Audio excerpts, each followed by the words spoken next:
Assalamualaikum warahmatullahi wabarakatuh. Selamat malam, apa kabar semuanya? Malam ini Bapak akan menyampaikan tentang materi kuliah promosi kesehatan tentang media promosi kesehatan. Oke, kita masuk saja. Jadi, media promosi kesehatan itu sangat penting dalam melaksanakan promosi atau edukasi kesehatan karena media ini akan membantu kelancaran dari proses edukasi atau promosi kesehatan. Nah, seperti yang dijelaskan Bapak pada pertemuan sebelumnya, bahwa ternyata banyak faktor, ada 4 faktor yang menyebabkan kesehatan seseorang, yang mempengaruhi kesehatan seseorang, yaitu yang pertama ada perilaku, kemudian lingkungan, pelayanan kesehatan, dan keturunan. Untuk penyakit tidak menular lebih banyak disebabkan oleh perilaku, sementara untuk penyakit menular lebih banyak disebabkan oleh faktor lingkungan. Media itu apa sih? Jadi media itu alat atau sarana, itu menurut Kamus Besar Bahasa Indonesia. Kemudian media promosi kesehatan itu saran atau alat yang digunakan untuk promosi kesehatan. Jadi kita tidak sekedar menyampaikan materi, tapi ada media yang kita gunakan. Kemudian mahasiswa harus mampu membedakan yang mana media, yang mana metode promosi kesehatan. Kalau media itu sarana, sementara metode itu cara yang digunakan. Kita lihat saja. Ini ada publikasi ini yang menjelaskan tentang bagaimana peranan media yang berperan penting dalam memberikan informasi, bisa melalui koran, majalah, selebaran, atau brosur. Kemudian informasi juga tentang masalah kesehatannya mampu merubah perilaku. Dan Bapak sendiri pernah melakukan penelitian tentang media melalui PowerPoint, PPT, itu juga dapat menambah pengetahuan dari lansia. Kemudian media memiliki jangkauan yang luas dan akses untuk mempengaruhi jutaan audiens. Jadi media ini misalnya tadi elektronik, sekarang sudah ada sosmed, itu bisa digunakan. Kemudian studi penelitian juga dilakukan, itu menyarankan media adanya campuran antar media, misalnya kita menggunakan tadi PPT disertai dengan leaflet. Kemudian ada beberapa pertimbangan dalam media promosi kesehatan. Kita lihat sasarannya, kalau dia individu kah, keluarga kah, kelompok atau masyarakat secara luas. Kemudian ada tujuan yang gitu. Apa sih yang ingin kita capai pada saat kita menyampaikan edukasi kesehatan? Bisa dia jangka pendek atau jangka panjang. Kemudian yang harus kita perhatikan sasaran ketika ini akan membedakan ketika akan melakukan promosi kesehatan antara remaja dan anak muda, beda dengan orang tua. Bagaimana cara pendekatan? Cara menyampaikan juga akan berbeda karena sesuai dengan sasaran. Kemudian juga harus diantisipasi jangan sampai media kesehatan kita gunakan itu tidak sesuai dengan sasaran atau tidak sesuai dengan orang yang akan kita sampaikan. Contohnya ketika kita memberikan penyuluhan ternyata sasaran kita banyak yang tidak memiliki pendidikan, tidak mengenal huruf. Makanya yang kita gunakan adalah jangan sampai kita lebih banyak menggunakan kata-kata sementara orangnya tidak bisa membaca, maka kita ganti dengan menggunakan gambar yang mudah dipahami dengan penjelasan. Kemudian jenis medianya ada cetak seperti leaflet atau poster, ada pamflet ini lebih besar ya. Kemudian ada brosur tadi leaflet atau brosur, poster, gambar balik, kemudian ada banner, baleho, dan bisa juga kita menggunakan media massa. Misalnya ada majalah, koran, dan tabloid.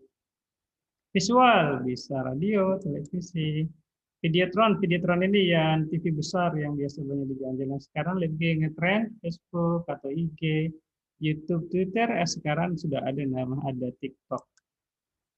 Kemudian bisa juga melalui game atau permainan, bahkan bisa melalui animasi. Jadi banyak hal. Ini contoh dari brosur atau leaflet. Lihat ini banyak gambar perpaduan, kemudian kombinasinya lebih ini ya, lebih spesifik. Kemudian ada lembar balik, biasa digunakan untuk ibu hamil. Ini adalah flip chart di lembar balik juga. Ada PowerPoint, nih PPT, kita menggunakan PPT. Nah, Baleho ini besar sekali. Kemudian ada audio visio melalui YouTube atau TV. Sekarang banyak di puskesmas ya.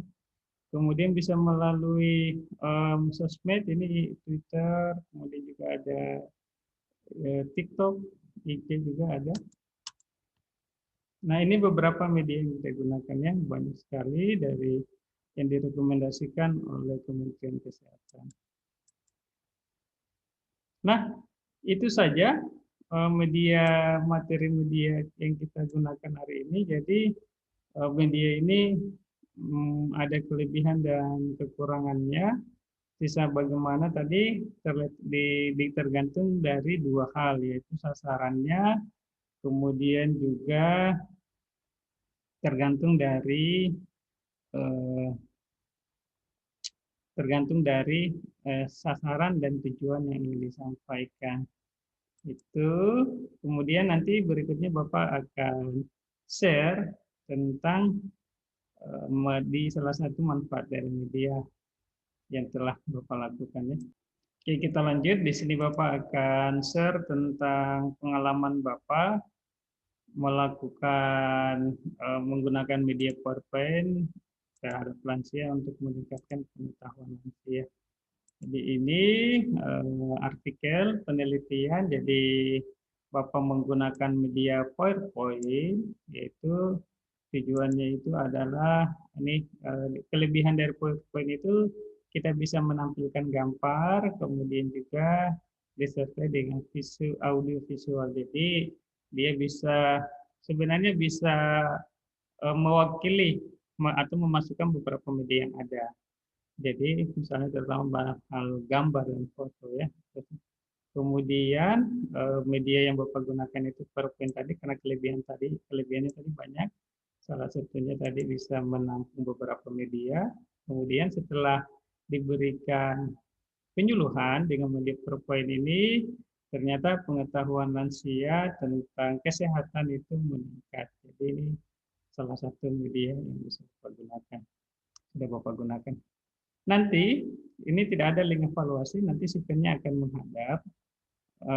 Bapak akan memberikan tugas untuk satu mahasiswa harus membuat satu brosur tentang edukasi kesehatan. Nanti penyakitnya akan disampaikan, kemudian itu nilainya akan cukup besar. Jadi ini juga sebagai pengalaman biar nantinya ketika sudah dinas itu tidak ada alasan lagi tidak mampu membuat edukasi kayak gitu ya.